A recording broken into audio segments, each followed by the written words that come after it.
Okay, so my name's Amy, and today I'll be presenting on small bowel obstruction. Okay, so just a quick background.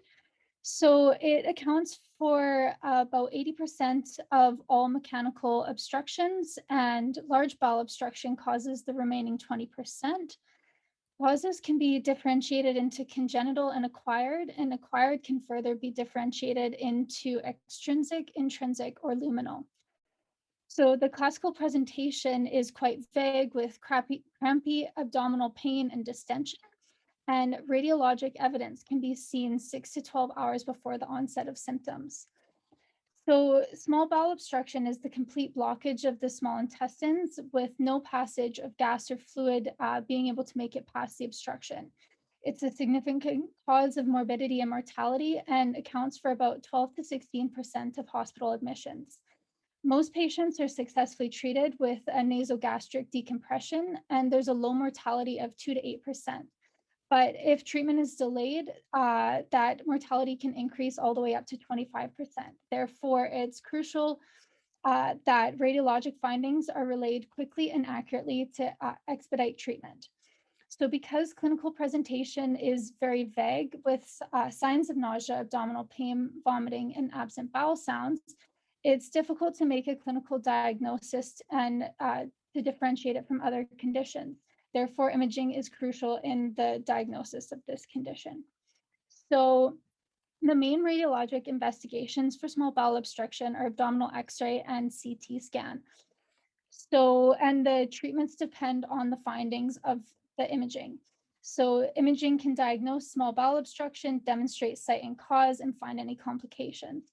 In less complicated cases, nasogastric decompression is performed, but where cases where there's more complications on imaging, nasal surgery is indicated.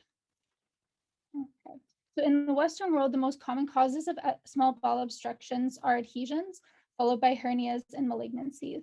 These three causes alone account for 80% of all small bowel obstructions. So the first line of imaging done for suspected small bowel obstruction is abdominal radiography.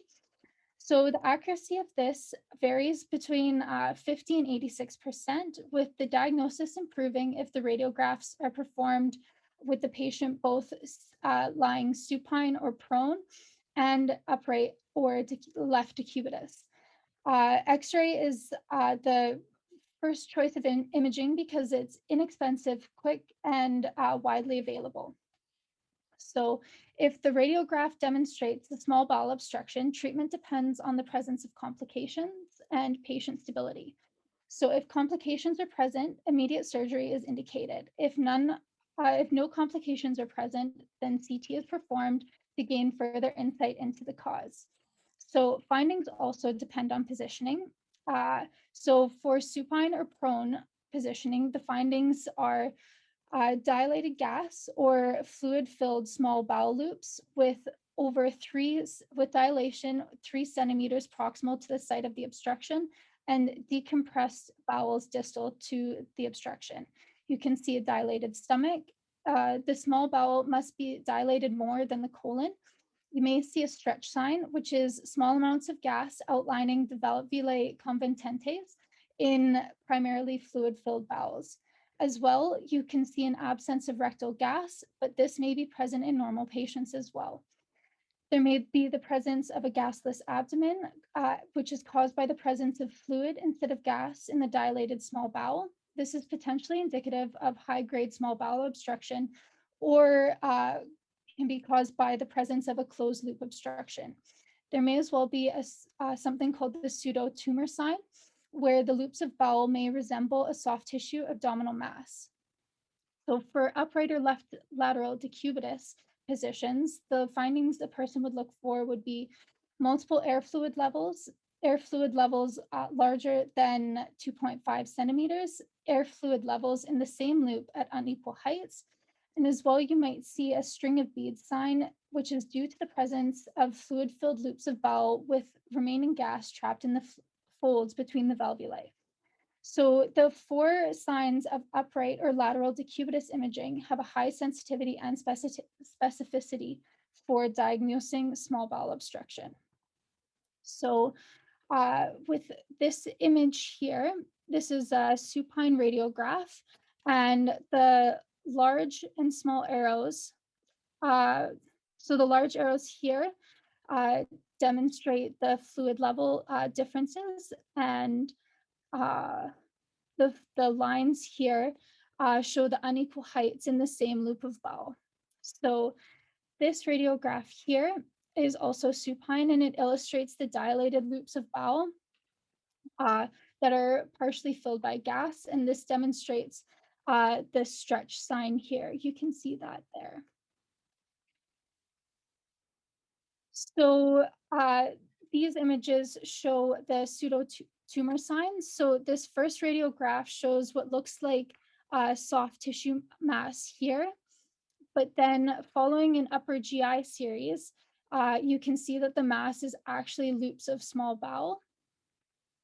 And this is further demonstrated by a contrast-enhanced CT that demonstrates the loops of bowel responsible for the pseudotumor sign.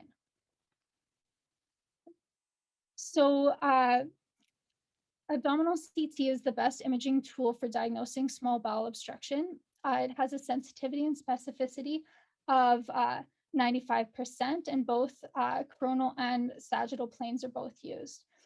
So traditionally, oral contrast was used for CT imaging, but evidence has shown that it has not improved the diagnosis and can put the patient at risk for adverse effects such as AKI. So as well, patients are presenting with nausea and vomiting, and contrast can help worsen nausea, and this could induce vomiting and potentially cause aspiration. As well, contrast delays the imaging, and any delay in treatment, as I mentioned earlier, can increase mortality. So the hallmark finding on CT is uh, dilation of the proximal small bowel over 2.5 centimeters with a decompressed distal bowel and colon, much like the x-rays. So air fluid levels and string of bead signs may also be present here. The small bowel feces sign may also be present, and this is the stasis and mixing of small bowel contents with gas, creating an appearance analogous to feces. This sign is usually present just proximal to the transition point. CT is better able to identify the transition zone, or the site where dilated bowel transitions to decompressed bowel, and it is usually there that the cause of obstruction is found. CT also provides evaluation of the bowel wall, its vessels, and mesentery, allowing for simultaneous diagnosis of coexistent ischemia or infarction. It can also evaluate for the presence of bowel perforation and free intraluminal gas. So this image is of a 51-year-old man who presented with abdominal distension. So the small arrows demonstrate the bowel feces sign proximal to the transition zone here, which is demonstrated by the large arrow. Okay. And these images are from an 81-year-old woman who presented with nausea and vomiting. And this demonstrates herniated ileum that's trapped within the obturator canal, as demonstrated by this arrow here. And this is an axial view of the herniated ileum trapped within the obturator canal here. Okay. And this image here is demonstrating the stretch signs here.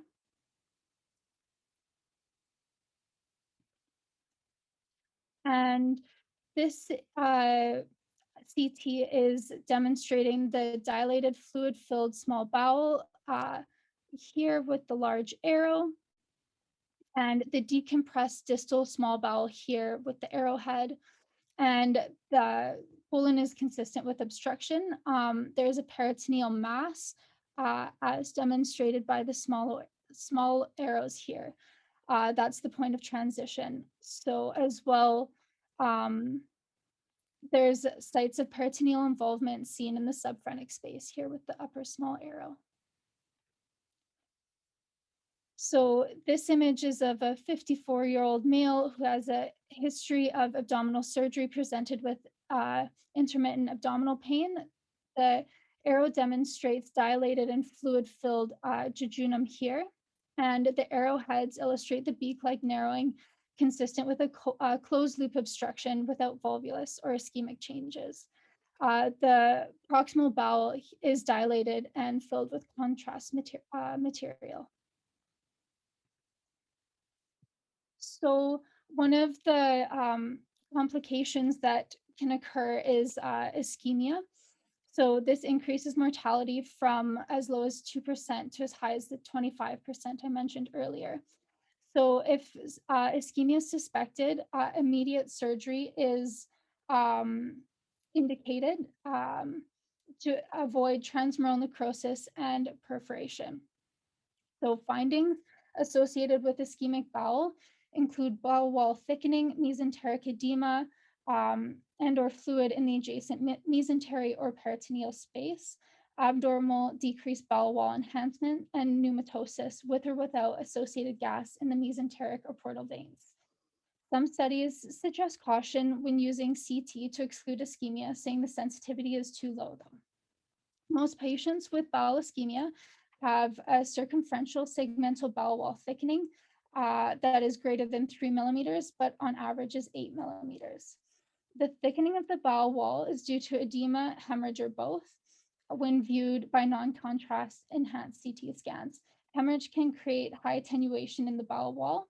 When viewed with contrast enhanced CT scans, ischemia is showed to be associated with abnormal bowel wall enhancement that may manifest as decreased enhancement when compared to the uninvolved bowel. The mucosa relative to the remainder of the bowel wall may be hyperenhanced, leading to a target appearance or heterogeneous enhancement. The mesenteric fat that is adjacent to ischemic bowel will show increased attenuation due to edema, engorged vessels, or both. So fluid is also often present, either trapped within the folds of mesenteric fat or free in the peritoneal recesses, or fluid bordering the obstructed bowel and a hernial sac when in the absence of generalized ascites. So a late sign is the presence of pneumatosis, and this is the presence of gas within the walls of the intestine and is associated with mesenteric venous gas and portal venous gas, and this is suggestive of transmural necrosis. Pneumatosis is very difficult to detect, even with CT, because gas within the lumen that limbs the mucosa may mimic pneumatosis. If there is gas present within the mesenteric veins in conjunction with pneumatosis in the bowel wall, it becomes easier to distinguish through pneumatosis. Location of the gas within veins draining a segment of the bowel or the presence of portal venous gas often confirms the suspicion of pneumatosis. So here I have some images demonstrating this. So this we have opposed mesenteric vessels close to a volvulus associated with a closed loop obstruction, and the arrow demonstrates a whorl sign. And this is in a 65-year-old woman who presented with nausea, abdominal pain, and peritonitis. So this image here demonstrates a C-shaped closed loop, and there's thickening of the bowel wall, heterogeneous enhancement, mesenteric edema, and free intraperitoneal fluid, all indicative of bowel ischemia. So this is a 48-year-old woman who presented with vomiting and periumbilical pain. There's dilated fluid and gas-filled small bowel consistent with the obstruction. The arrowhead here demonstrates incarcerated bowel. The open arrow demonstrates a rim of fluid, and the closed arrow shows the decompressed bowel exiting the hernial sac. So this is a 58-year-old woman who has diabetes mellitus and CKD, and she presented with several days of fatigue, vomiting, and abdominal pain. So the arrow demonstrates pneumatosis here, and the small arrows demonstrate the gas in the adjacent mesenteric veins. And these are the signs that I mentioned earlier that help you determine if it's true pneumatosis that's present. Okay, so Just for the ischemia there, it's very important to identify the ischemia because it can place the patient at increased risk of mortality. So I have some, because small bowel obstruction presents with such vague signs, the differential diagnosis diagnoses are varied. So some of the most common abdominal conditions that cause abdominal pain I've got listed here. So starting with a very common one is acute cholangitis. So this is typically a right upper quadrant pain. But like I said, small bowel obstruction is can be very vague with its symptoms. So acute cholangitis, though, is usually a clinical diagnosis, and imaging is performed to determine if there's any evidence of intrahepatic or extrahepatic duct dilation, bile duct wall thickening, or cholelithiasis or cholelithiasis. So ultrasound is the key imaging for this diagnosis, and it can show thickened walls of biliary ducts, though this is nonspecific, and it is also essential to identify any obstruction by cholelithiasis and pus. So here I have ultrasounds, and this gallbladder demonstrates pericholecystic edema with a wall thickening of 1 centimeter. There's no evidence of stones indicative of reactionary cholecystitis. There's a thickening and increased echogenicity of the intrahepatic biliary tree that's suggestive of acute cholangitis. Okay. So acute cholecystitis is another potential differential diagnosis. So as well, ultrasound is the preferred imaging for investigation, as it's more sensitive and readily available than HIDA and CT for diagnosis. The hallmark finding is presence of cholelithiasis in combination with sonographic Murphy's sign. So the thickening of a gallbladder wall over 3 millimeters and the presence of pericholecystic fluid are secondary findings. Other findings include gallbladder distension and sludge. So this image here shows the distended gallbladder with an edematous wall, calculi, and sludge with pericholecystic collection. Okay. So mesenteric ischemia is another diagnosis that must be ruled out. So historically, catheter angiography was the gold standard for diagnosis, but CT has replaced it due to its ability to assess the whole abdomen in different vascular phases of arterial, portal venous, and delayed. It can also diagnose alternative causes of abdominal pain. So this image here is of a 45-year-old male who presented with severe abdominal pain, a toxic look, and high fever. And this shows there was a completely occluded small mesenteric artery and its branches with the sparing of the left proximal jejunal branches and right middle colic artery. Occlusion of the distal jejunal branches and ileal branches and right colic arteries were also present. So another diagnosis that must be ruled out is whether or not it's just constipation or fecal impaction. So this fecal impaction can be seen as a speckled low-density soft tissue mass within a distended large bowel, most commonly seen in the rectum. And this is what can differentiate between small bowel obstruction because there would be no presence of fecal matter within the rectum with a small bowel obstruction.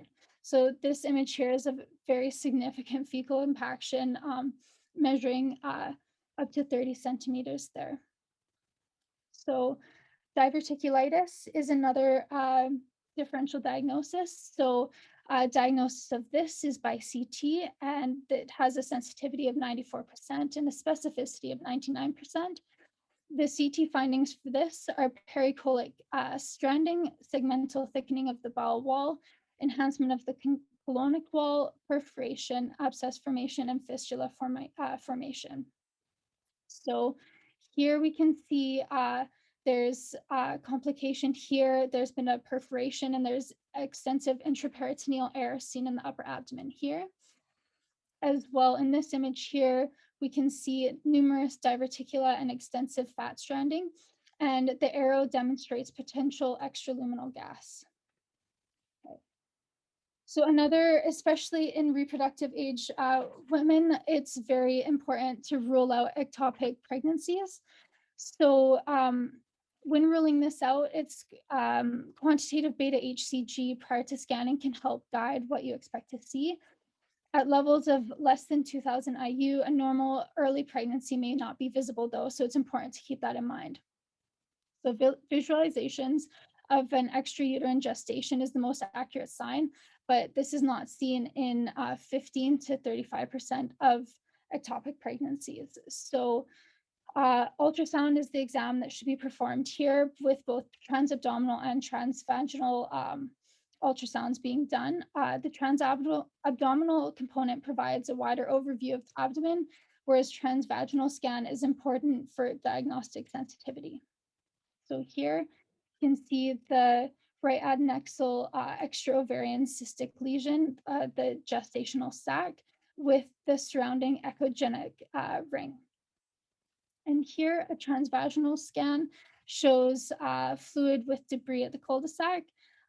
There's normal size empty endometrium, and the color and spectral Doppler demonstrate a anechoic tubal mass with a fetal heart rate. So if you can detect a fetal heart rate that's extra uterine, that's 100% diagnostic, but that happens, it does not happen with every ectopic pregnancy.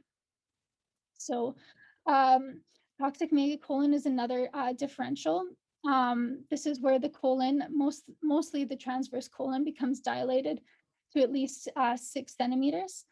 Signs of pneumoperitoneum may be present if dilation has progressed to perforation, and dilation increases on serial imaging with toxic megacolon. So here we can see the gaseous distension of the distal transverse colon. The transverse colon and sigmoid colon are both featureless and consistent with severe colitis. Fecal loading in the right side of the colon is present, and there's no evidence of free gas or pneumatosis intestinalis. So here, this is a 7-year-old who presented unwell with abdominal pain, distension, and fever. The CT demonstrated extensive colonic dilation and abnormal edema at interior and posterior abdominal walls, and there was no sign of pneumoperitoneum. So the last differential I have here is the pseudo-obstruction or Ogilvie syndrome. So this is a colonic dilation with no clear mechanical cause or transition point. And this is what differentiates it from the small bowel, as well as the small bowel obstruction has a distinct transition point. So, and this dilation occurs despite the absence of mechanical obstruction, but patients can still progress to bowel necrosis and perforation. So here, the presence of colonic dilation post-operatively, and there's no evidence of physical obstruction on the radiograph here. Okay. Perfect. That's it for me.